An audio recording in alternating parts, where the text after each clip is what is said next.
नमस्कार, आम्ही दोघी बहिणी चॅनलवर आपलं स्वागत आहे। तर आज मी तुम्हाला दाखवणार आहे डाळ तांदूळाचे आप्पे। तर त्यासाठी लागणारे साहित्य आहे 2 वाटी रेशनचे तांदूळ, 1 वाटी मुगाची डाळ, 1 वाटी उडदाची डाळ, 1 वाटी हरभरा डाळ आणि छोटीशी वाटी मसुराची डाळ। आपण आता हे 2 ते 3 वेळा पाण्याने धुवून घेतलं आहे। आता आपण पाणी टाकून याला 4 ते 5 तास भिजत टाकूया। थोडेसे मुठभर पोहे सुद्धा टाकायचे, त्याच्यामुळे आपले आप्पे असे मस्त कुरकुरीत होतात। आपण जे डाळ तांदूळ 4 ते 5 तास भिजत टाकले होते ते छान भिजले आहे। ते आता आपल्याला मिक्सर मध्ये बारीक करून घ्यायचे आहेत।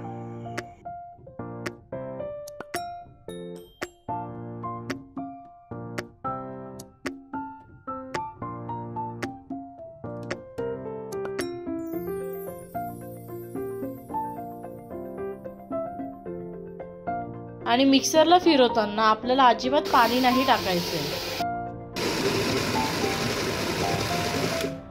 आपल्याला दुसऱ्या दिवशी आप्पे करायचे असतील तर आपल्याला आदल्या दिवशीची प्रोसेस करावी लागते, कारण जे आपण पीठ मिक्सरला फिरवतो ते इथे आपण काढणार आणि मग ते फर्मेंटेड होणार। बरेच फर्मेंटेशन होणार। आपण बोलतो बघा आपलं पीठ फुलले, तेच आपल्याला आदल्या रात्रीच करून ठेवायचे, आपल्याला दुसऱ्या दिवशी आप्पे करायचे असते। आता आपण हे मिक्सरला फिरवून घेतलं आहे। आता आपल्याला रात्रभर ते तसंच रेस्ट करायला ठेवायचं आहे, म्हणजे त्याचं फर्मेंटेशन व्यवस्थित होणार। तुम्ही बघू शकता आपलं पीठ किती छान फुललं आहे।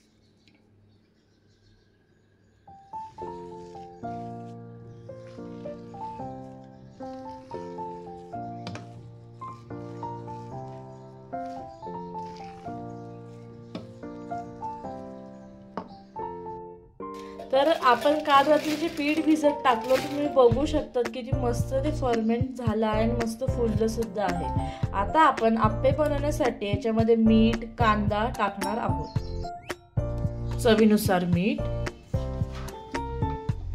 कांदा। तुम्ही याच्यामध्ये मिरची, टमाटा सुद्धा टाकू शकतात, पण आमच्याकडे कोणाला आवडत नाही त्यामुळे फक्त मी कांदाच टाकते। तुम्ही बघू शकता हे पीठ जरा घट्ट वाटतंय, तर त्यामुळे आपण त्याच्यामध्ये थोडंसं पाणी घालून घेऊया। पाणी टाकल्यानंतर आपण छान ते हलवून घेऊया। अशा प्रकारे आपलं पीठ आप्पे करण्यासाठी तयार झालं आहे। आता आपण आप्पे पात्रामध्ये थोडं थोडं तेल घालून घेऊया।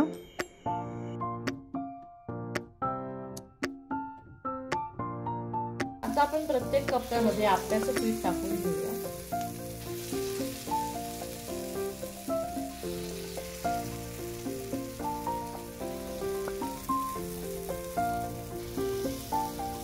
आपल्याला त्याच्यावर झाकण ठेवायचे। आता आपली एक साइड व्यवस्थित झाली आहे, तर आपण आप्याला पलटून घेऊया।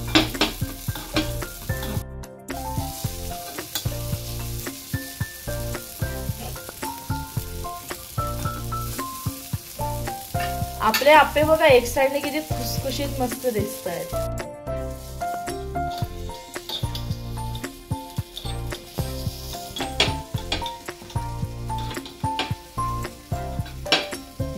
आपले आप्पे तयार झाले आहे। तुम्ही सुद्धा असे आप्पे नक्की ट्राय करून बघा, एकदम खुसखुशीत आणि सुंदर झाले आहेत। अशाच नवनवीन रेसिपीजसाठी आमच्या चॅनलला नक्की फॉलो करा।